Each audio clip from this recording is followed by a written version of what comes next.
after Victor got engaged. I submitted my resignation under the pretense of traveling. He raised an eyebrow and chuckled. "Come back when you're done having fun." I greedily took in the sight of his sharp features and murmured a quiet mem. He didn't know I wouldn't be coming back. The moment he got engaged, my life began its countdown. Chapter 1. At an elite social gathering, Victor wrapped an arm around my shoulder and introduced me with familiarity and sincerity. "A friend of mine, heading out to explore the world. Please take care of them." The crystal chandelier above cast pure white reflections on Victor's chiseled side profile. As a friend, he had done everything he could for me, but I was selfish and despicable. Victor would never know the real reason I resigned. I had fallen in love with him. When the system brought me into this world, Victor Chan was still the illegitimate son of the Chan family, unacknowledged and unwelcome, banished from the center of power. He was given control over the family's least significant businesses.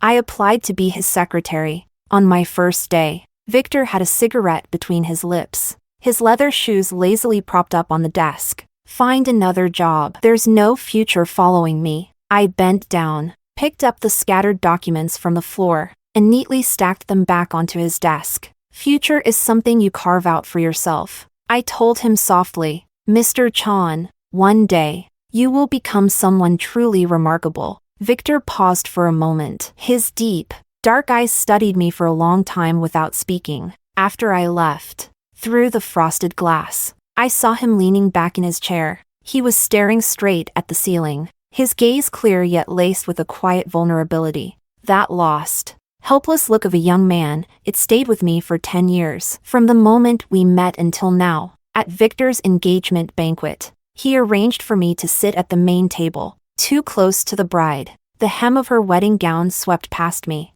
and I could even see the massive diamond ring on her finger, glinting with a restrained elegance. Victor and his fiancée's marriage was purely a business alliance. There was no love involved. Seating me at the main table was his way of acknowledging my significance, just like how he had introduced me at the gathering, "A friend of mine. Please take care of them." There would always be a place for me in his heart, just not in the way I wished. The system told me that if Victor didn't marry me, I would be erased. "If you beg him, he'll agree." I smiled. Love or not, marriage or not, that's his choice. Just because I've stayed by his side for 10 years doesn't mean he owes me a future.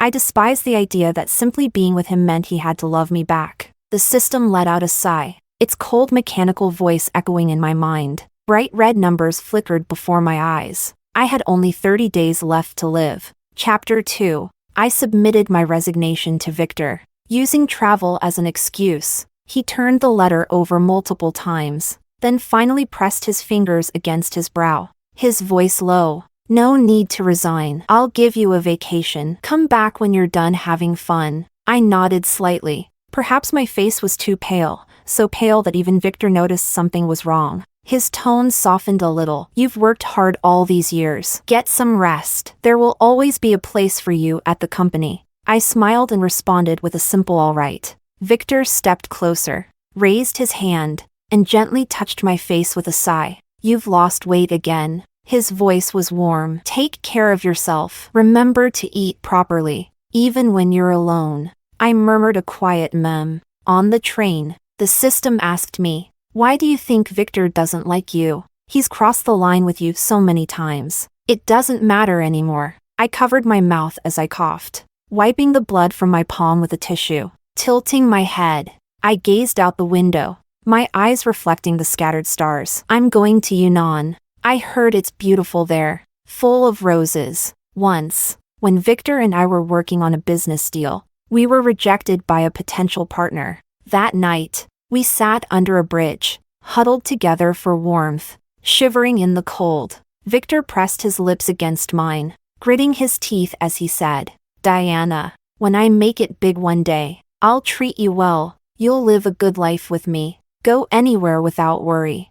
The smile on my face slowly faded. I swallowed the metallic taste in my mouth, feeling a sudden pang of regret. I love roses so much, yet after all this time, I've never once received a single red rose. Curled up, my eyes reddened as I thought, when I get to Yunnan, I'll buy myself a whole bucket of roses, the reddest, Most extravagant kind, so bright that just looking at them will lift my mood. I slowly closed my eyes.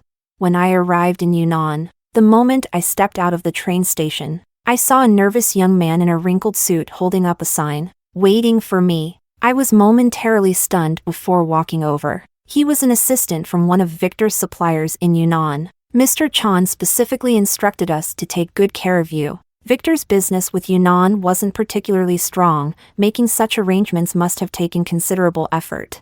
I quietly studied him for a few seconds before politely declining. That won't be necessary. I'd like to explore on my own. But, Miss Diana, you don't need to tell Victor anything. I smiled at him. Just say I'm doing well, having a great time, and that there's nothing to worry about.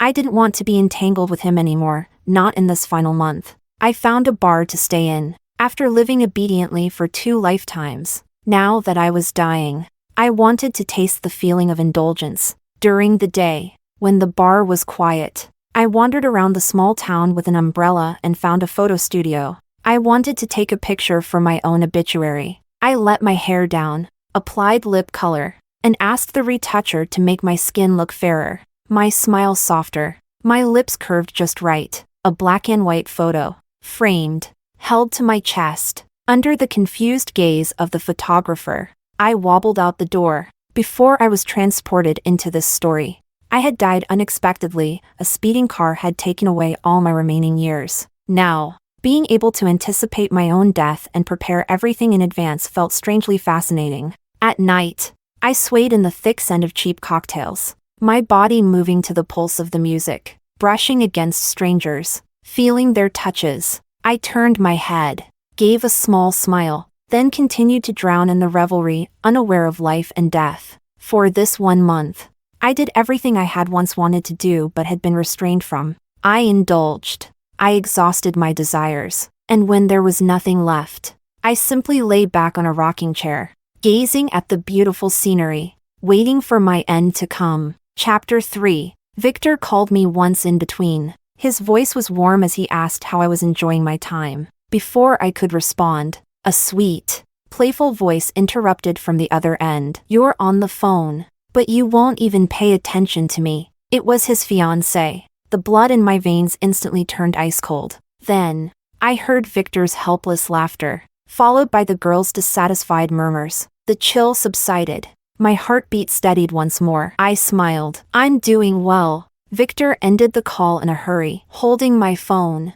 I stared blankly ahead at the rolling waves of green. Before the engagement, Victor hadn't even known his fiancée. It had only been half a month. I once heard that people destined to love each other would fall in love at first sight, confirm their relationship within 3 days, and be inseparable within a week. I never believed it before, but now, I had no grounds to refute it.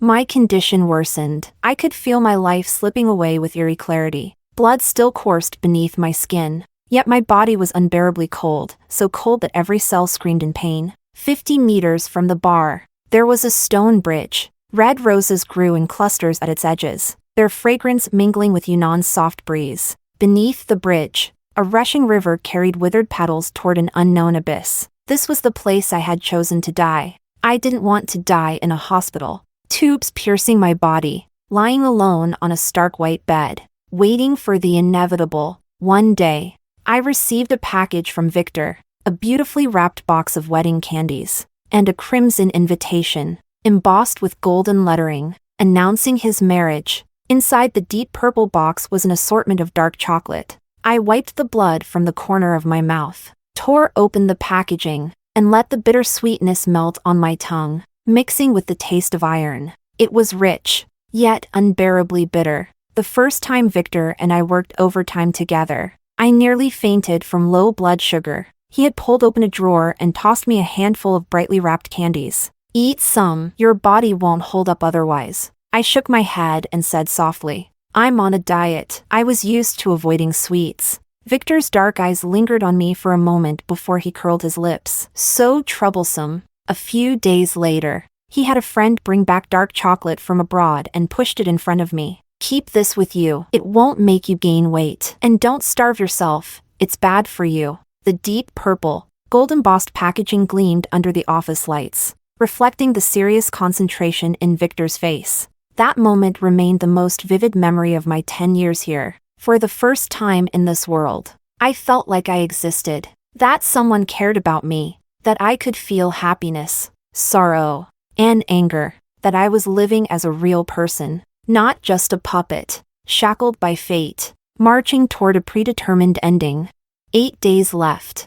I received a call from Victor's assistant, Diego. The young man who had worked under Victor for 7 years spoke with polite deference. Sister Diana, when will you be back? There are some tasks that need your approval. I scooped up a handful of Yunnan soil and tossed it into the air, watching the wind scatter it as I answered carelessly. Make arrangements as if I'm not coming back. Find someone to take my place. Diego hesitated. Are you not coming back at all? I told him. Don't tell Victor just yet. I pressed my lips together. Diego was someone I had personally trained, someone who had followed both Victor and me for 7 years. I wanted him to handle my final affairs, but when I tried to bring it up, I couldn't find the words. In the end, I simply sighed. A week from now, I'll send you an email. Follow the instructions in it. I spoke gently. Diego, work hard from now on, and if you ever get married, don't forget to burn some paper money for me. I caught myself mid-sentence, realizing how inappropriate it sounded, and stopped just in time. I gave him an apologetic smile. Instead, I simply told him, just do your best, Diego. Chapter 4. Maybe it was because I was nearing death, but these past few days, I kept dreaming of my past life, dreaming of my mother. Her cheapao traced the graceful curves of her figure, her skin fair and smooth like the most dazzling dancer in the imperial court. It was nothing like the final image of her, lying in a hospital bed, wasted away to mere bones, as frail as dry kindling. The man she had loved all her life, the one she had willingly become a mistress for, never showed up at her deathbed, even after countless phone calls, her voice hoarse from crying, begging him just to see her one last time. He only responded coldly, "You deserve to die. Take your daughter with you, alive or dead. You're nothing but a plague to others." He said this while I sat beside her, peeling an apple. The fruit knife slipped, nicking the pale skin of my fingertip. Blood welled up. I wiped it away without expression. She wept hysterically. I watched her for a while, finding it all rather absurd. Then, I went downstairs to buy another apple. Just as I stepped onto the road, the traffic light turned red. A drunken truck driver, utterly unaware, pressed down on the accelerator. Shattered glass reflected my body being flung into the air, my face frozen in terror. The last thought in my mind before death was of that woman. Now that even I had abandoned her, how would she go on? 3 days left. Perhaps it was a final burst of energy before the end, but I suddenly found the strength to move. Wrapped in a long scarf, my hair tied up carelessly, I put on some lip color and blush, wandering aimlessly through the stone-paved streets. At a street stall, a vendor was making sugar figurines. A little girl watched longingly, clutching her mother's sleeve. Her mother, worn and weary, knelt down and whispered tearfully, "Sweetheart, we need to save money for Daddy's treatment." I stepped forward, bought a panda-shaped sugar figurine, and placed it in the little girl's hand. She looked up timidly, her pale face filled with wonder, and softly called me, "Big sister." Her mother scrambled to thank me. I watched them leave, feeling tired.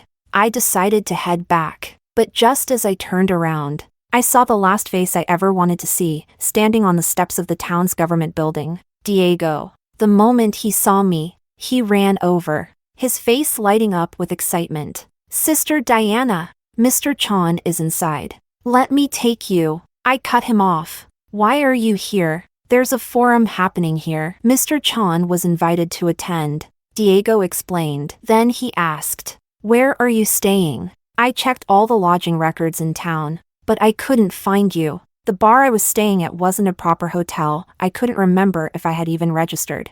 I clutched my scarf a little tighter and spoke slowly. "Diego, can you not tell?" "Not tell who?" A calm voice interrupted. "Victor." I fell silent immediately. Chapter 5. The moment I saw Victor, It was as if my failing organs were jolted back to life. My blood warmed, pulsing through my veins in rhythm with my heart. I stood still, tilting my head up to look at him in silence. A month had passed, yet he remained unchanged, his suit immaculate, leather shoes gleaming, tie neatly knotted against his chest. Still dazzling, still confident and in control. He frowned at me. "You've lost so much weight. Haven't you been eating properly?" I shook my head. "Maybe I'm not used to the food here. Did you go to the hospital?" "No need. I'm fine." He raised his hand, trying to touch my head. I turned away, dodging him. His arm hovered for a second before he casually withdrew it,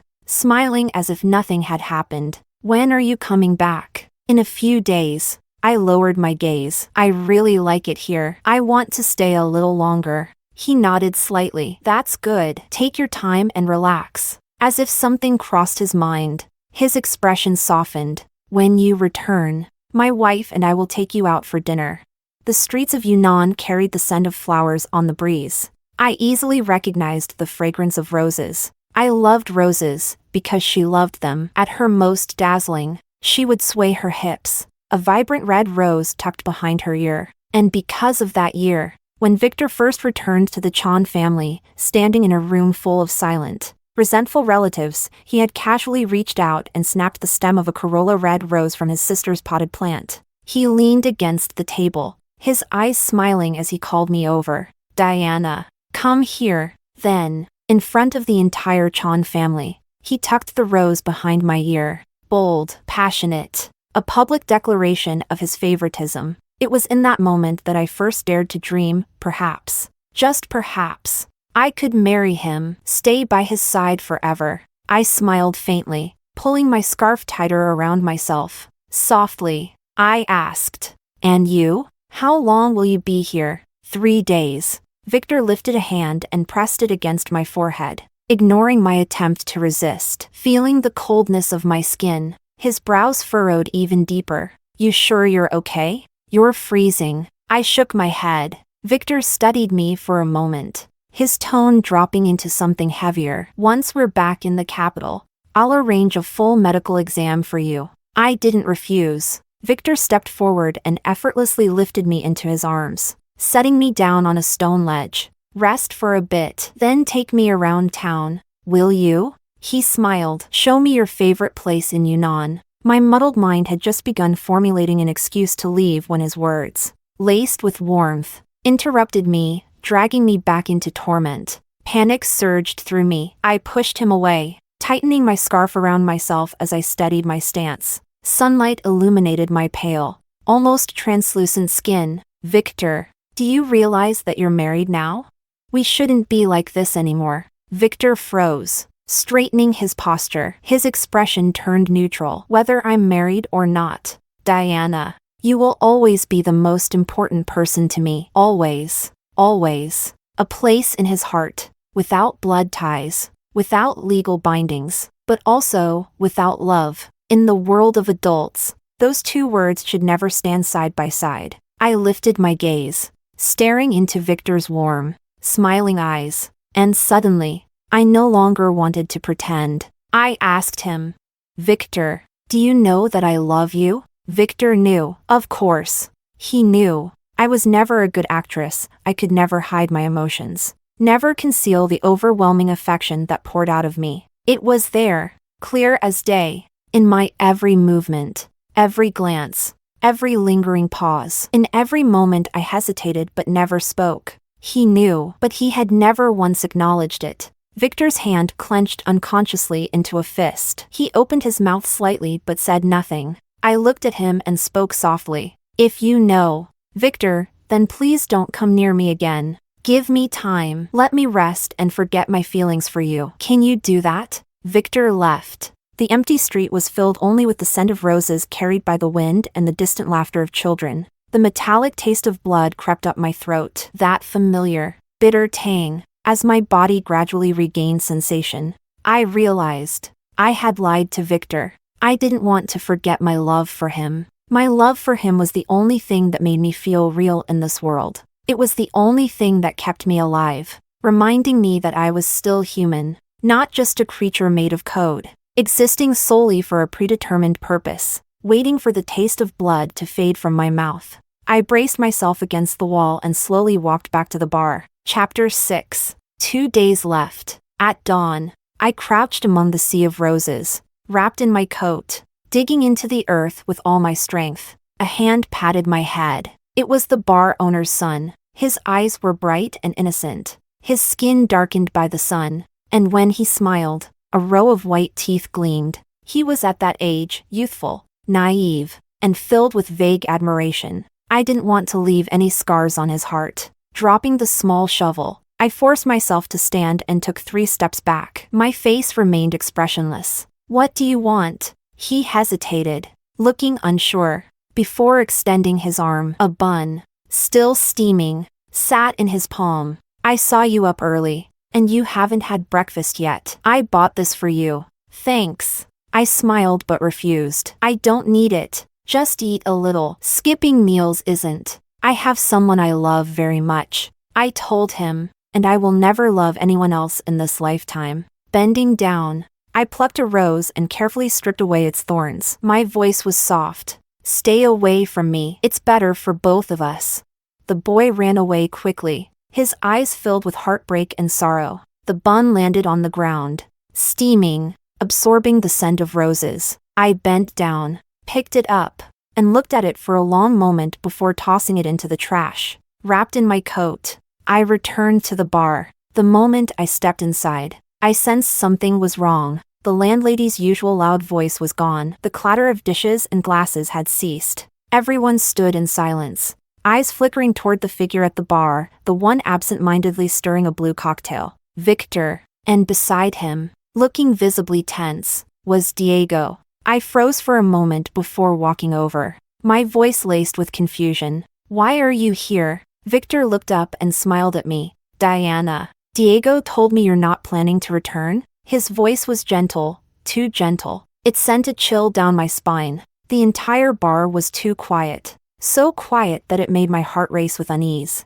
I tightened my coat around myself. "Let's talk in my room." "Not here." The small, run-down room was damp, its walls covered in moss. The air carried the scent of decay. Victor sat on the single bed, surveying his surroundings. He let out a quiet scoff. "So if you're not going back, you plan to live here?" I handed him a disposable cup of water. "It's fine. It's livable." Victor let out a short laugh, but his silence spoke volumes. He was irritated now. His usual restraint and poise had cracked, revealing his growing impatience. Taking a deep breath, he asked me seriously, "Why don't you want to go back?" "I just don't want to." I held the paper cup in my hands. "I've worked for so many years. I want to take a proper break. I can give you time off." Victor clenched his jaw, trying to hold back his frustration. "Diana, we built the Chan Empire together. You can't just walk away." His tone was firm, as if he were sincerely trying to convince me to stay, but all I felt was exhaustion. So, he had to tear away my last shred of dignity before he was satisfied? I looked up at him. "Victor, do you want me to stay and personally witness how much you love your wife?" "I don't." I cut him off. "Let me tell you something, Victor. I can't do it, and your wife wouldn't allow me to stay by your side either. Let me go, Victor. It's better for both of us. Let me die in Yunnan. Let me die among the roses, surrounded by the strongest fragrance, ending this existence that no one truly welcomed." Victor fell silent. After a long while, he straightened, raising his hand to touch my head. His voice carried a hint of helplessness. "Diana, you are the most important person in my life. If you ask, I will give you anything. 10 years. Diana, a lifetime. How many decades do we have?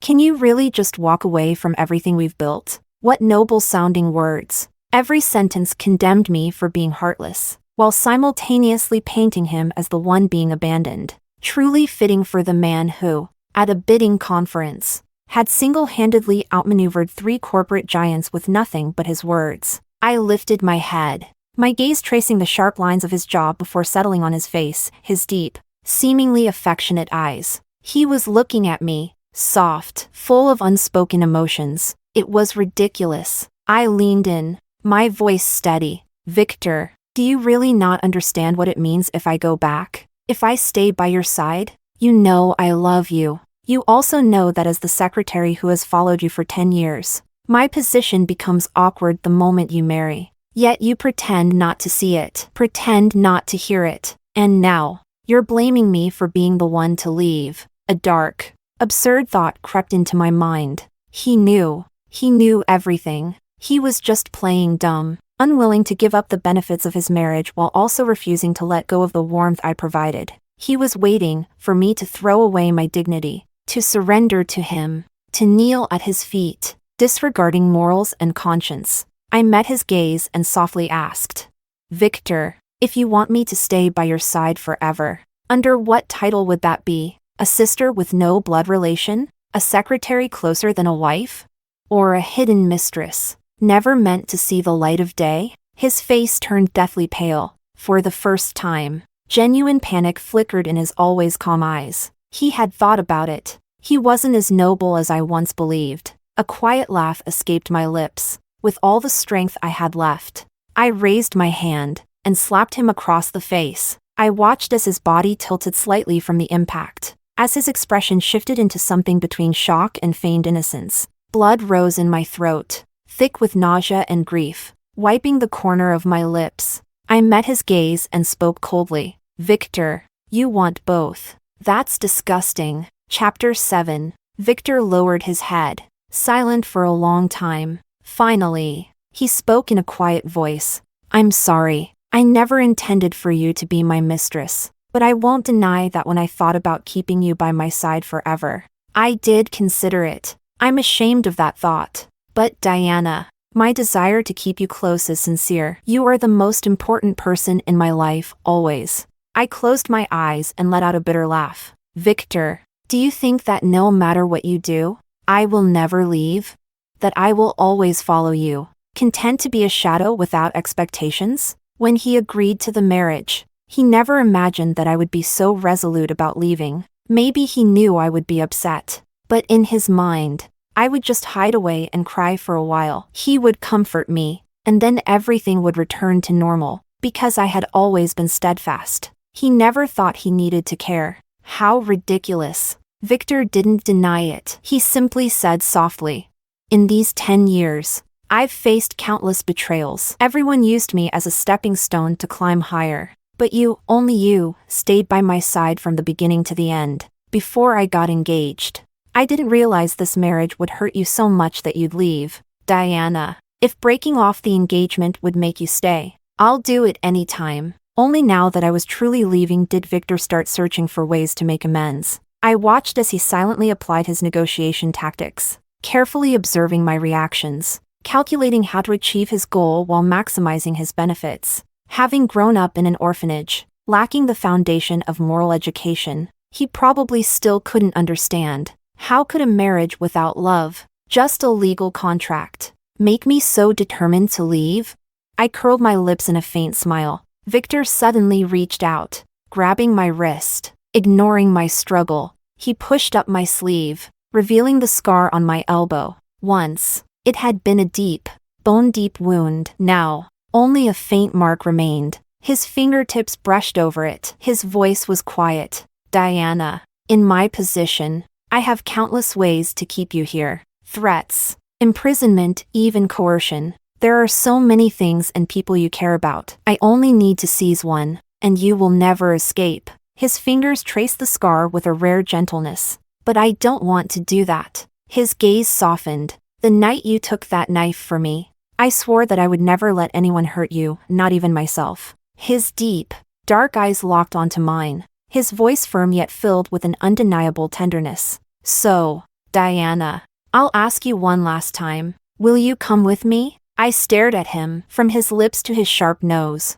and finally, into those eyes filled with hope. Victor's eyes were beautiful, slightly upturned at the corners, always shimmering, carrying an effortless allure that could captivate anyone. The first time I saw him, I was drawn in by those eyes, and then I fell into the abyss. Only now did I finally understand. Victor, this cold-blooded capitalist, had nothing worth loving. I leaned in, my voice slow and deliberate. "I won't Taking that knife for Victor had been a long time ago. He had been just past 20 then, still brimming with youthful arrogance. That day, he and I had closed a major contract. Excited, we planned to celebrate. But as we walked down the bustling streets, his elder brother sent men to ambush us in broad daylight. We were knocked unconscious and thrown into a dark, desolate alley. There, 4 thugs waited, tasked with destroying me and cutting off one of Victor's hands. That night, the wind howled,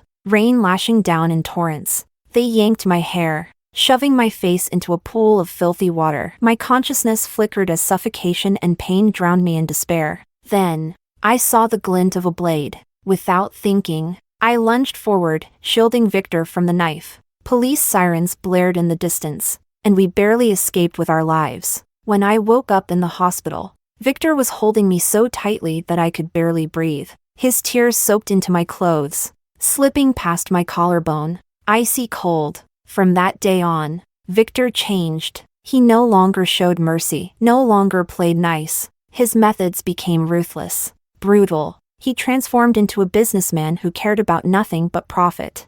When Victor agreed to the engagement, he had told me once, "Mao has deep roots overseas. I need their influence to climb even higher." At that time, I asked him, "So even marriage is just another business transaction to you?" Victor had laughed, patting my head. "Why wouldn't it be? Why wouldn't it be?"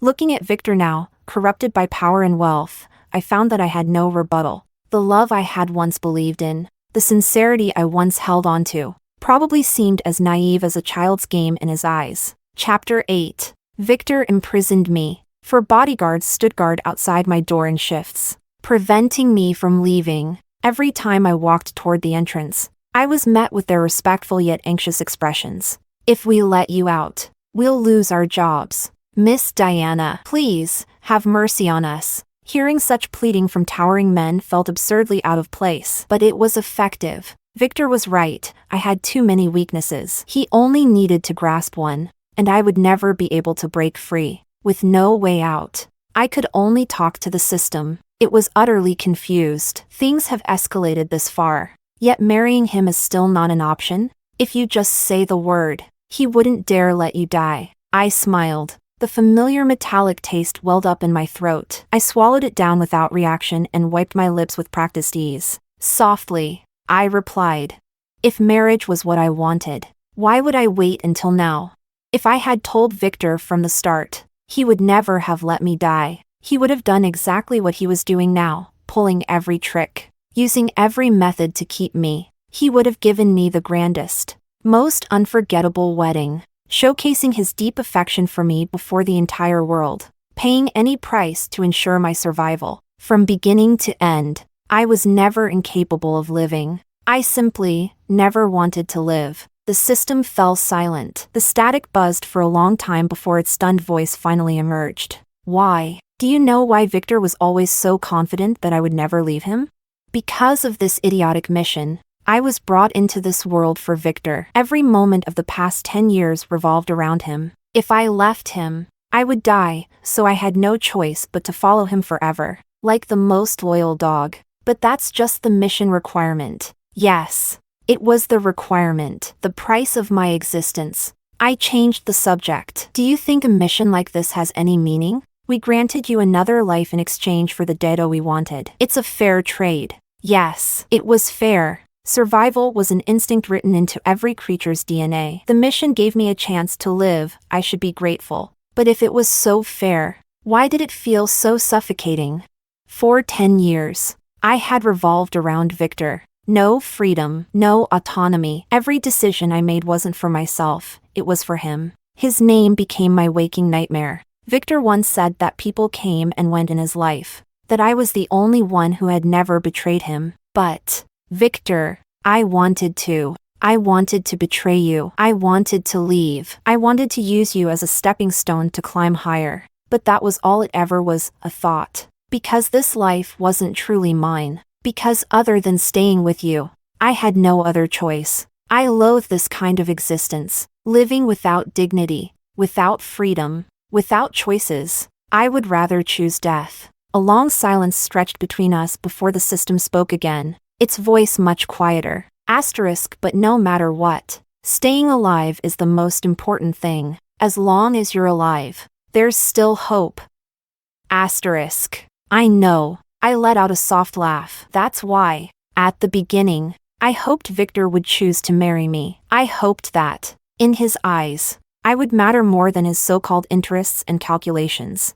I had hoped his feelings for me would be real, something that would give me a reason to submit to this pathetic fate. But in the end, I was disappointed. In this lonely, unfamiliar world, I still never received anything truly sincere. I'm tired. I don't want to keep suppressing myself or surrendering to this ridiculous destiny. Really, death, to me, might just be the greatest relief. Chapter 9. On my final day, I woke up late. I got dressed, picked up a hoe, and walked to the bridge, to the rose field. The bodyguards tried to stop me, so I called Victor right in front of them. His voice was soft, expectant. Have you thought it through, Victor? Come find me, I murmured, at the bridge in front of the bar. He hesitated for a moment, then answered, okay. There was a trace of excitement in his voice. In truth, with my body in its current state, I could barely even lift the hoe. I struggled to drag it downstairs,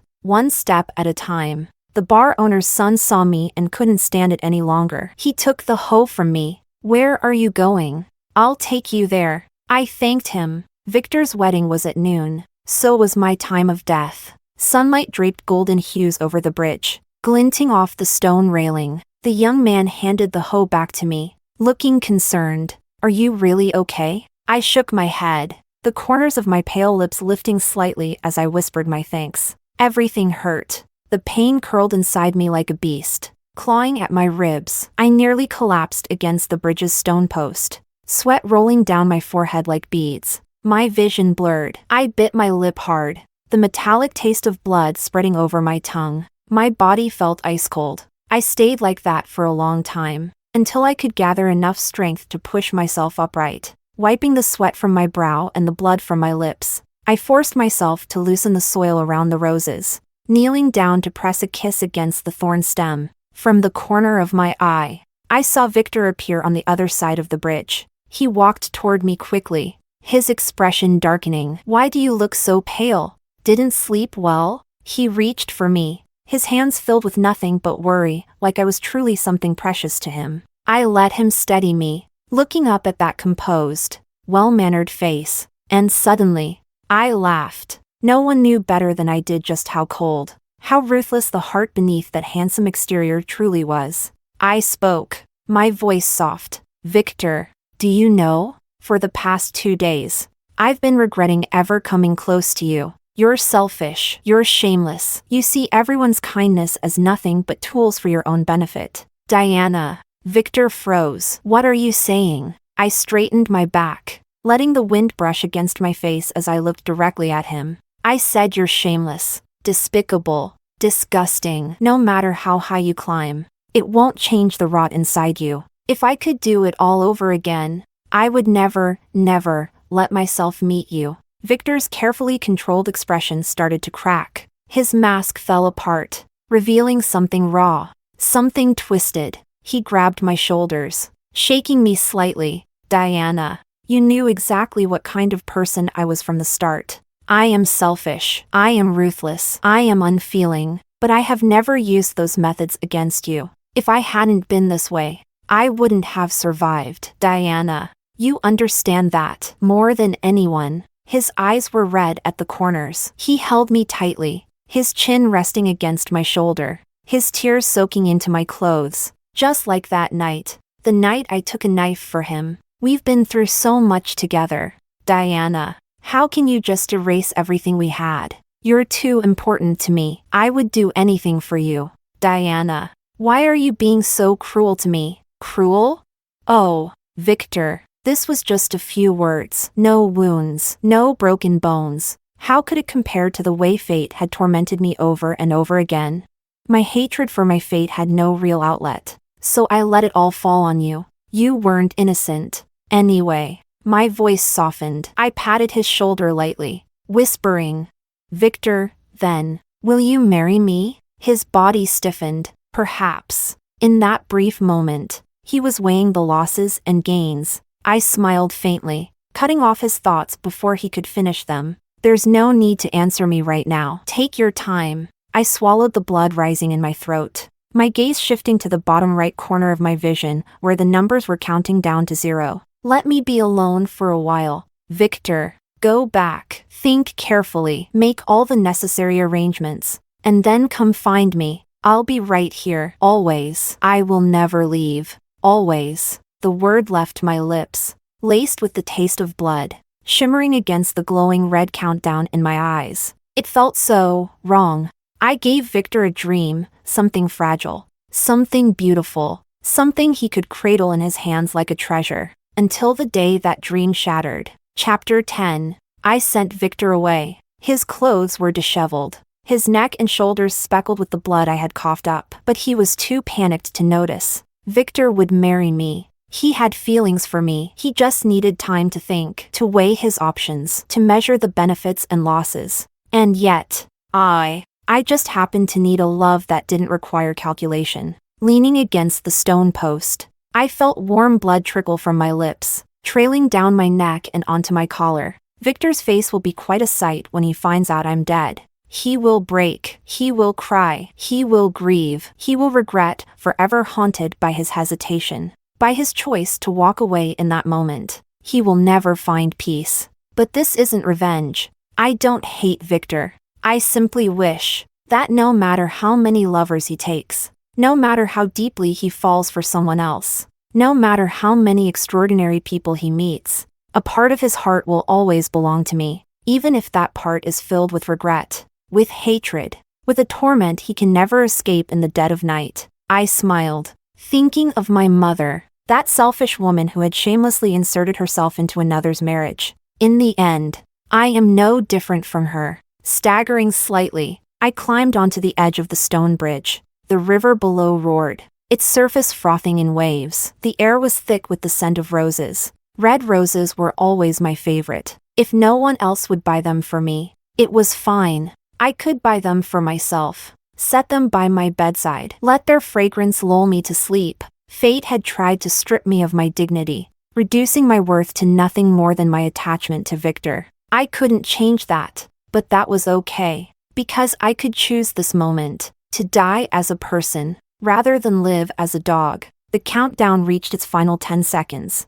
I spread my arms wide, embracing the scorching sun and the whispering wind, facing the rushing river, the swirling sands, and smiling. I leapt. Let me have a dream I never wake from, a dream where I am free, where I walk under the sun with my head held high, where I live not for anyone else, but for myself. I would study, read, fall in love, give speeches, compete, pursue anything I wished, meet anyone I wanted, sing any song my heart desired. There would be no system, no mission, no strategies to follow, and no life that could be erased at someone else's whim. Wild and unrestrained, a life that was lived for me alone. Victor's epilogue. Chapter 1. Diana is dead. The scene outside was chaotic, swarming with police. I stood at the edge of the crowd, listening to the murmurs of that familiar name. My brows furrowed as I turned to Diego. What did they say? Who died? Diego's face turned deathly pale. He collapsed onto his knees, hands covering his eyes as tears streamed through his fingers. I stared at him in confusion. Why was he crying? Who died? Diana? No, impossible. She couldn't be dead. She couldn't be dead. Suddenly, something snapped inside me. I shoved past the police barricade, stumbling forward, desperate to see the body dragged from the river, bloated, pale, and disfigured by the water. A white sheet was lifted, and I saw it. That water-swollen, ghostly, grotesque face. A face I knew better than my own nightmares. My knees buckled. I collapsed onto the wet, muddy ground. My hands landed on broken gravel, slicing through my palms. Blood dripped. I didn't feel it. I muttered to myself. She was already chubby. Now she looks even worse. My voice trembled. Wake up, Diana. I won't mind. I swear. I don't mind. I don't know how, but I crawled toward her, fingers shaking as they brushed against her cold, lifeless cheek. The tears wouldn't stop. I held her head in my lap, tilted my face to the sky, and screamed. That day was a blur of chaos and horror. I cried like a child, gasping, choking, unable to breathe. My head pounded with unbearable noise, until, at some point, I collapsed over her body and blacked out. When I woke up in the hospital, my first instinct was to call her name, Diana. Then I saw the hand that passed me a glass of water. My heart, clenched in terror, finally loosened. I let out a heavy breath and told her, I just had the worst dream. I dreamed you died. Can you believe how ridiculous that is? The hand froze midair. Diego stood at the foot of my bed, mouth slightly open, struggling to say something. Something felt wrong. I turned my head and saw her. Monica, my fiancée. There was no Diana. Crash. The water glass slipped from my hand, shattering across the floor. Glass shards scattered, piercing into my skin. But the real wound was inside, deep, bleeding, incurable. Monica gave me a pitiful smile. Diana committed suicide. Victor, don't take it too hard. Too hard? I laughed. No, I'm not sad. I bit down on my lower lip, swallowing the taste of iron. My body trembled, but I forced myself to sit up, my voice sharp and venomous. I won't grieve for her. Suicide. Diana, was this your plan? Was this your way of punishing me? You think I'll regret it? You think you can haunt me from the grave? Keep dreaming. I forced the blood back down my throat, steadied my breath, and gave Diego my orders. The wedding will continue. We're returning to the capital now. But, sir, no buts. I snapped, glaring. I said we're leaving immediately. Diana, you told me to marry you. You promised you would be waiting. And then the very next moment, you died? What were you trying to do? Make me regret? Use your death to hurt me? Ridiculous. You're dead. And I'm still here, on top of the world, surrounded by luxury, wealth, and power. Women will still throw themselves at me. Women who are more beautiful than you, sweeter, simpler, with bigger eyes, straighter noses, slim, curvy, elegant, alluring, every kind of beauty, endless choices. And you? You'll rot in the dirt, your body devoured by insects. Who should regret it? Who should be punished? You, Diana, you. I clenched my fists. The rage boiling in my chest found no release. With a single swipe, I knocked everything off my desk. Papers scattered. A small potted succulent, one that Diana had bought, shattered on the floor. Her favorite black fountain pen rolled across the tiles. A glass vase she had carefully arranged toppled over, spilling water and petals into the mess. In the middle of the wreckage, I collapsed into my chair, covering my eyes, hiding the tears that threatened to fall. Diana, you can't punish me. I won't regret this. I never will. Victor's Epilogue. Chapter 2. I deliberately erased her from my life. Diego, Monica, the business partners. I forbade them from mentioning her name. For a while, Diana truly disappeared. Everything continued in an orderly manner. The new secretary was diligent and efficient. She made better coffee than Diana ever did, and her latte art was flawless. Diego spoke less, but his professionalism remained intact. The wedding preparations proceeded smoothly. The venue, the officiant, everything was set. Mao even brought in a few celebrities, insisting that appearances had to be maintained. Everything was normal. Everything was progressing. I stood by the floor-to-ceiling window, cigarette between my fingers, murmuring to my own reflection. See? Even without you, I'm doing just fine. My life, my career, nothing has changed. Everything is still thriving. You should be the one regretting this. The glass reflected a tired face, mine. Empty. Only me. My vision blurred. I had thought that if no one mentioned her, I would gradually forget her. That if every trace of her presence was erased, forgetting her would be easy. Then Monica asked me to go wedding dress shopping with her. I had nothing better to do, so I went. She stepped out of the dressing room, fully adorned. My gaze swept over her lazily, from the high heels to the curve of her waist in the mermaid gown, up to the crown nestled atop her bun. Something felt off. Her legs should be a little longer, her waist a little thinner, her face a little fuller, her eyes should tilt upwards at the corners, her lips wrong color. She always wore rose pink. She even made me help her pick out a shade once, insisting it was her favorite. Wait, who was I thinking of?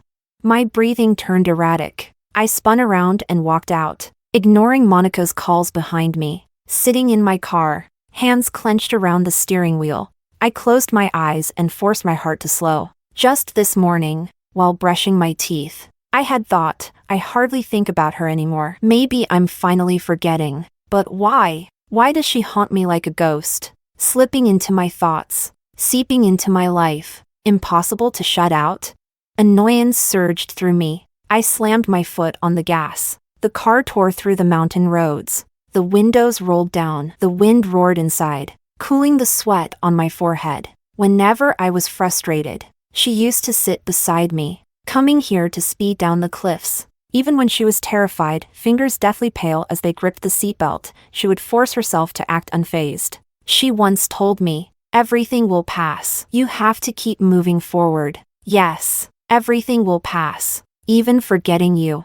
I pulled the car to a stop at the peak. Crouching down, I plucked a morning glory from the ground, chuckling at myself. You always liked these pathetic flowers. No one responded. I froze.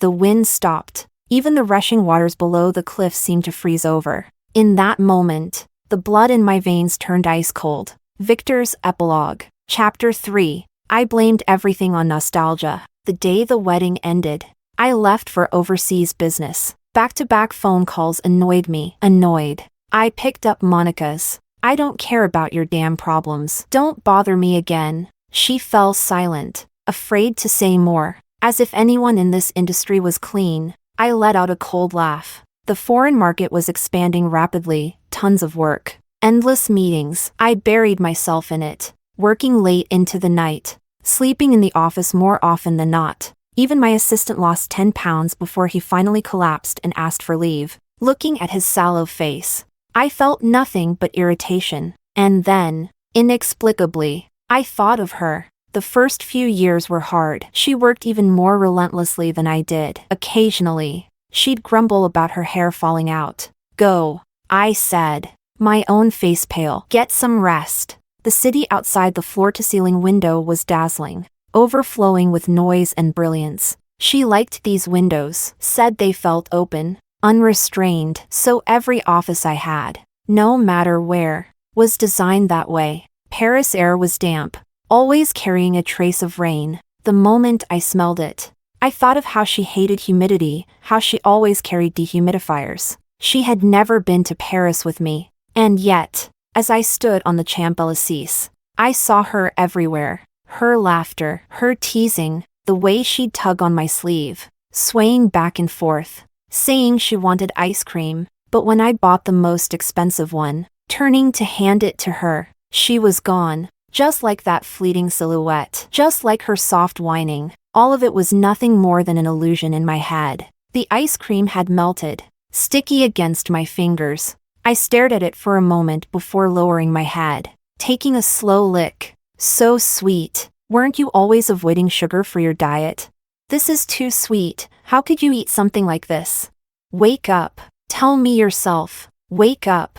And I'll fund research into sugar-free boba. Sugar-free yogurt. I'll build an entire factory producing nothing but sugar-free products just for you. As long as you wake up, I'll give you anything. Would that be enough? At some point, the tears came. They stung my nose, burned against my skin, slid down my face. I didn't bother wiping them. Suddenly, I felt exhausted. I had spent so much energy trying to forget her, trying to convince myself she was just another woman, that her death meant nothing to me, just to protect this fragile, pathetic self-respect of mine. But who would believe that? Diego, Monica, the business partners. No one dared to mention her, but every time they looked at me, their eyes were filled with pity. Yes, pity. Victor Chan, so high up, so powerful, being pitied. How ridiculous. I crouched down, pressing a hand to my chest. It was empty. So empty it hurt. Tears rolled down my face, slipping past my lips, seeping into my throat, bitter, acrid, unbearable. And when I looked up, I saw her, Diana, wrapped in her scarf, standing before me, watching me quietly. She reached out a pale hand. I felt wronged. I refused to take it. I just stared at her, waiting for her to coax me, to say something, anything. But she withdrew her hand, shaking her head. Her voice was soft, yet cold. Victor, no one waits forever. Then, in an instant, she was gone. I lunged forward, but all I met was the unforgiving pavement. My forehead slammed into the stone ground. My glasses shattered. The world blurred into a haze of dizziness. Still, I reached out, fumbling blindly, bumping into a lamppost, scraping against the ground, tumbling into a flower bed, swarming with insects. In the end, I knelt there, staring up at the sky. Blood and tears mixed together, seeping into the corners of my mouth. And with despair, they sank into my soul. Victor's epilogue. Chapter 4. Everyone told me that time would erase everything. I believed them. From that night in Paris onward, Diana became a forbidden name. No one dared to mention her. I drowned myself in work, convincing myself that as long as I kept busy, the ache she left behind wouldn't consume me. 10 years. 10 years. And I had climbed as high as I could go, standing at the floor-to-ceiling window at the very top of the empire I built. I looked down. Beneath my feet lay wealth, power, an endless flattery, everything others envied and craved. 10 years. I thought that if I ever saw Diana again, I would be able to greet her with indifference. See? Even without you, I lived just fine. I got married. My career flourished. She would stand there, wearing a simple white dress, gazing at me in silence. Then, she would step forward, reach for my tie. And in that instant, I would fall apart. Years of training had taught me to control my emotions. Anger, greed, desire, all of it had to be restrained, hidden from the world. But holding her again, my tears wouldn't stop.